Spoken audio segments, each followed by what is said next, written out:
You mentioned a lot of opportunities and options and things that's going on greatly in Mississippi on the east side of the state. But what are some of the things that are planned or proposed for the western side, mainly coming through the Delta to central Mississippi? Yeah, I spent a lot of time in the Delta. I spent 2 weeks ago Friday in the Greenwood Hospital, not me, but going through the hospital, it's failing. We've had a significant out-migration from the Delta. Best I can determine, it's about 60,000 people have departed in the last 10 years. Now, what's that's done, for example, to Greenwood, they used to be 21 or 22,000, now they're about 14,000. So we met with Viking, Milwaukee Tool is there, others, to ensure that we give them the workforce they need to continue their expansion, and Milwaukee Tool did expand in Grenier, which is on the edge of the Delta. The Delta itself, with a shrinking population, we are looking back to going to the things that are natural resources. The Delta is the most fertile ground in the world. Our agriculture is going to support us there. There are the Blues Trail, which we're promoting for tourism and that kind of thing.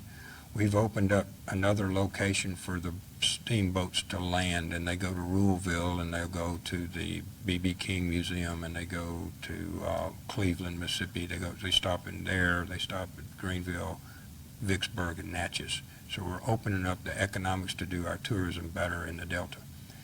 But we have not been successful in having an industrial base in the Delta. Now, many of us have tried to do that over the years with different ones. I think there's only one real one left, and that's in Cleveland. I believe it's in Cleveland that produces some medical supply stuff. Right, Baxter. And so we are, we continue to look at that.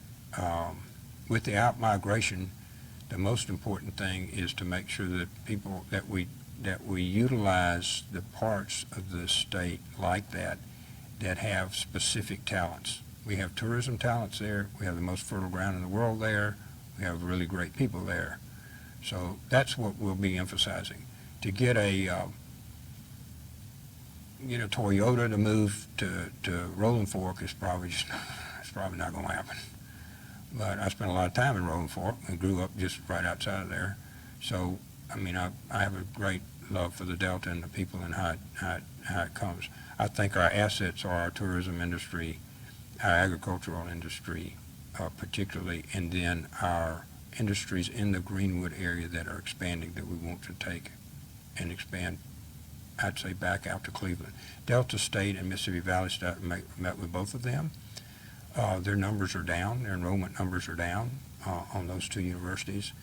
It's real important that we maintain their funding and that they have people there. They're an economic driver to the Delta.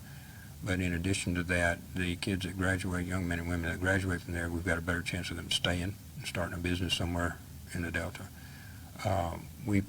For Delta State last year, we did, I think, 4 new airplanes and 2 trainers. That's something they do really well to train pilots, and there's a big shortage, like we talked about, looking for an area. That's it. We'd like to have Delta State be one of the national trainings for pilots. There's a big shortage of that. So we look at the individual things that we do well right there and try to expand on them. But I don't have the workforce because of the out-migration. I don't have the workforce to assimilate a giant employer. So what my target for the Delta is that 50 and 75 person company.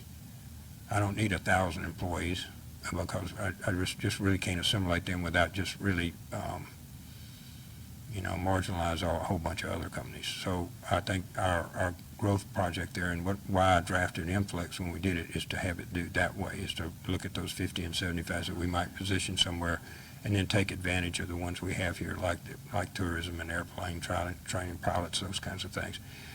The 2 universities, it's very important that they stay viable and fully staffed. Other questions? I'm in the Delta a lot. I just like the flat land. I always have. I grew up on Eagle Lake.